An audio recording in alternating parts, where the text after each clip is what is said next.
Dear friends, in class 7 we are studying 5th chapter lines and angles, and now next point is exercise 5.2. In the exercise 5.2 we have the first question. State the property that is used in each of the following statements. So here we are given two lines are parallel and here two are transversals. Line if A is parallel to B, this line A is parallel to line B, then angle 1 is equal to angle 5. Please note, angle 1 and angle 5. Angle 1 and angle 5. This is angle 1 and this is angle 5. They form F shape. And we are given that lines are parallel. It means they are corresponding angles. So if lines are parallel, corresponding angles are equal. So this property is called as corresponding angle property. Corresponding angle property. Corresponding angle property. Now next question is second part. If angle 4 is equal to angle 6. Please note, angle 4, this is angle 4 and this is angle 6. So angle 4 and angle 6, they form a Z shape. Z shape stands for alternate angles. Here, but please note, we are not given that lines are parallel. We are given angles are equal and then we are saying that lines are parallel. It means it is converse statement of alternate angles. So this is converse of alternate angle property. Alternate angle property. And third property is 4 plus 5. 4 plus 5 this. Please note, they form C shape. 4 and 5. It means they are related to interior angles. But here, please note, we are not given lines are parallel. Instead, we are given interior angles are supplementary. Here, interior angles are supplementary. So, we are saying lines are parallel. It means this is again converse of interior angle property. Interior angles property. Please note, if we are given lines are parallel and angles are equal, we call it corresponding angle property. If lines are parallel and alternate angles are equal, we call it alternate angle property. If lines are parallel and interior angles are supplementary, we call it interior angle property. But opposite, if corresponding angles are equal and lines are parallel, we call it converse of corresponding angle property. If angles are equal and then if alternate angles are equal and then we are saying lines are parallel, it means it is converse of alternate angle property. And here if interior angles are supplementary and then we are saying that lines are parallel, then it is converse of interior angles property. Dear friends, in exercise 5.2 we have second question. In the adjoining figure, identify the pairs of corresponding angles. Now we have already studied. These corresponding angles have F shape. Either this F will be mirror image or this F will be inverted or this F will be mirror image and inverted both. So these are the figures of corresponding angles. So it is considered to have F shape. Now let us see. If you see angle 1 and 5, it is having this shape. So angle 1 and angle 5. This is first pair. Then if you consider angle 2 and angle 6, angle 2 and angle 6 is having F shape. So angle 2 and angle 6 are form corresponding pairs. Now if you take angle 3 and angle 7, it is having this shape. Means it is an image of F, mirror image. So it means angle 3 and angle 7 are corresponding angles.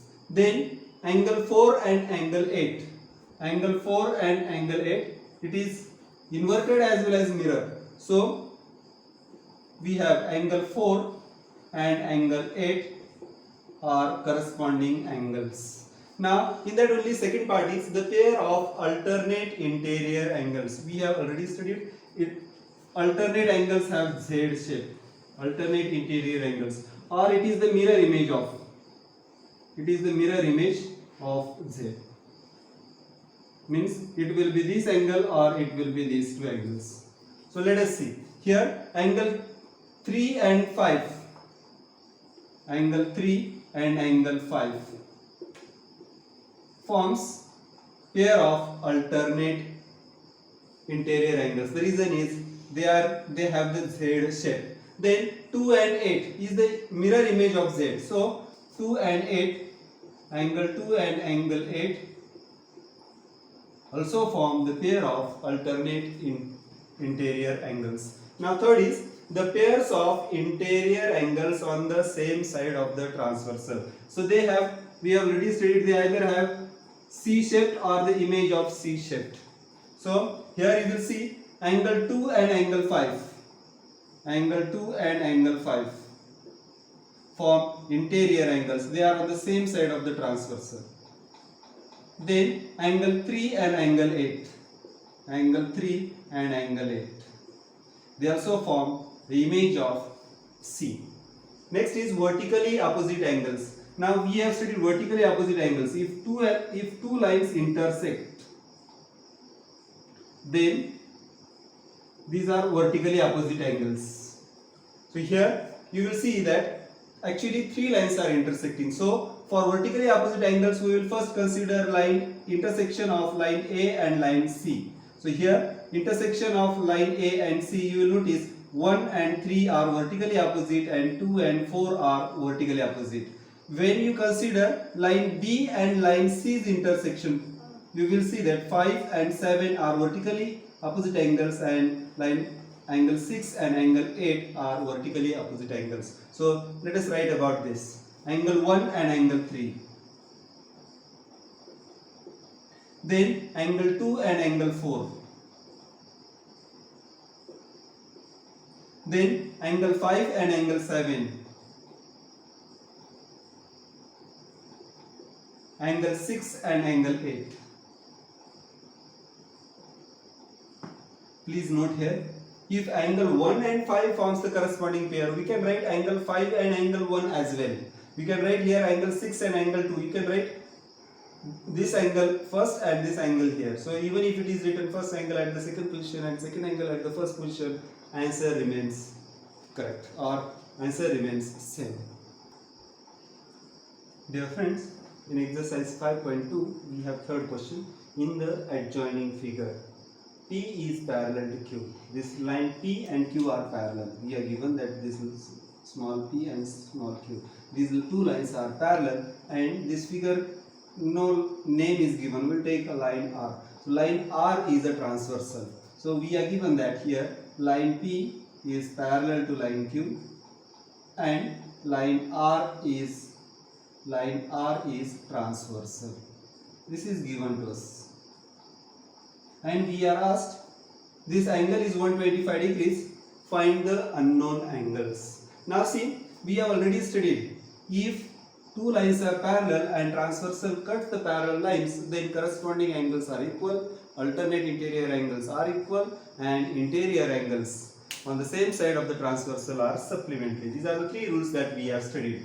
Now let us use this. If you see this 125 degrees and angle D, watch carefully, they form a F shape.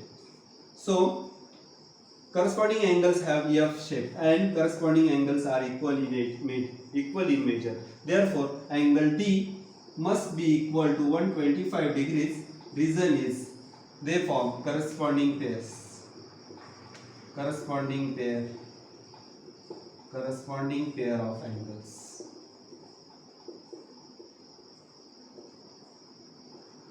Then angle B is equal to angle D.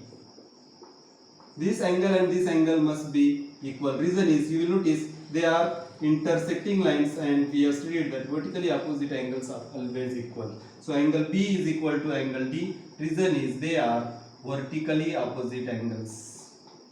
Vertically opposite angles are always equal. Now angle D is 125 degrees. Therefore we can say that angle B is also equal to 125 degrees. Now watch carefully. Here angle A and B, they form a linear pair. This is angle A and angle B. They form linear pair. That is, these are the two angles which have one common ray and uncommon arm. Uncommon ray is a opposite ray. That is, they form a line. It means angle A plus angle B is equal to 180 degrees. Angle A plus angle B is equal to 180 degrees. Reason is angles in linear pair are supplementary. Angles in linear pair are supplementary.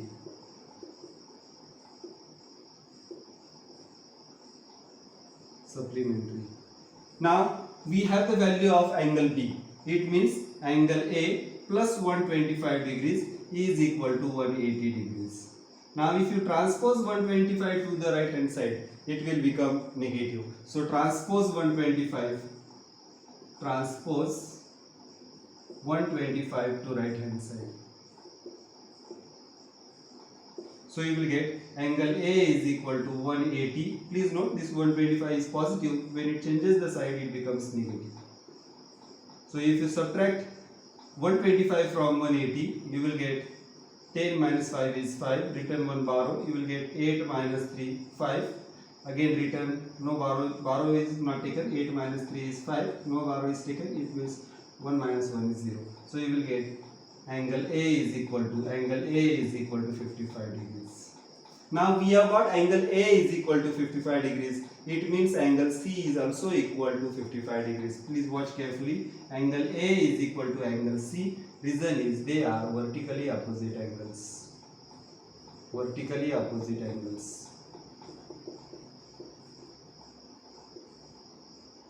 And since angle A is 55 degrees, we can say that angle C is also equal to 55 degrees. Now watch carefully. This angle C and angle angle C and angle F. It is F shaped. That is again corresponding angles. So you will get angle C is equal to angle F. Angle C is equal to angle F. Reason is corresponding angles. So C is 55, it means angle F is also 55 degrees. Now we have got F 55 degrees. A is also 55 degrees. Please watch carefully. This A and E, they are also angles in F shape. So angle A is equal to angle E. Angle A is equal to angle E. Reason is corresponding angles.